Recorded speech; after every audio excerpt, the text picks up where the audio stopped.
يعني الاستخاره يعني اول مره عملت استخاره يا كابتن كان يعني كنت لسه في يعني في النادي الاهلي، وكان كنت خطبت وكنت خلاص هتجوز، فمراتي يعني انت عارف بقى طبعا كل حاجه، فمراتي قالت لي يعني استخير في الاهلي، لان انا كان دايما كل ما ابقى وانا في الاهلي في بدايه يعني ظهوري، كل ما اجي العب حاجه تحصل، يعني يا مثلا اتعور، يا مدرب يجي مثلا زي ما حصل ان انا كنت اخر ماتش لعبته مع الاهلي في اول مره سبته كان الاهلي والمنصوره، فكنت جبت جون وكنا كسبنا 1-0. كان ساعتها كابتن فتحي مبروك، فمشي جه مستر مانويل اول ما جه بره 18، فكنت عملت استخاره وكان الامور وضحت قدامي، ولقيت الحمد لله ان الواحد يعني عاوز خلاص بقى يعني اروح حته العب. رحت الاتحاد الحمد لله ربنا كرمني.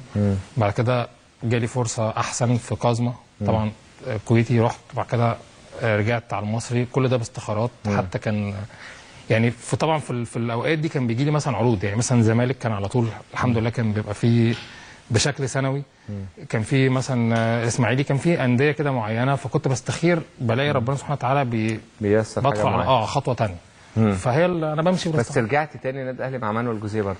رجعت مع مستر مانويل، رجعت الاول مع كابتن حسام البدري طبعا لعبت، وبعدين يعني اللي ما حدش يعرفه ان انا بعد كاس مصر، انا في كاس مصر الحمد لله خدت هداف الكاس، وكان عماد كمان مشي، كان راح بلجيكا، فانا خلاص كنت انا المتواجد على طول وهلعب بشكل مستمر.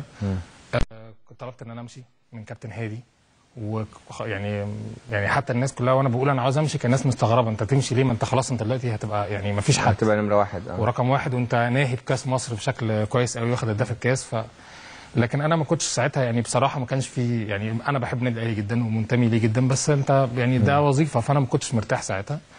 عملت استخاره، طلبت ان انا امشي، طبعا كان في رفض، وخلاص يعني الحمد لله الامور عدت، وجت ايام مستر مانويل ربنا اراد ان انا في فتره معينه، مع اني بحترمه جدا، انا خلاص بقى امشي. طب بعد عوده كابتن حسام لو طلب منك انك انت ترجع تاني النادي الاهلي، خلاص صح؟ لا بامانه يعني بدون اي يعني مش هبقى دبلوماسي في الموضوع ده، بس الموضوع لا طبعا يعني خلاص، يعني خلينا واقعيين. لا يعني انا خلاص اخترت نادي سموحه، بحترم طبعا تعاقدي مع نادي سموحه، وخلاص يعني هي لا بعد تعاقد بعد ما تخلص مع نادي سموحه لا يعني بتبقى صعب، يعني انا بصراحه يعني انا النادي الاهلي كان ليا، كنت داخل بهدف، دخلت مرتين فيه وكان عندي هدف معين، ما قدرتش احققه اول مره، وتاني مره برده ما قدرتش احققه، فخلاص يعني انا حابب ان انا ابقى متواجد في حته. هو ايه الهدف كان؟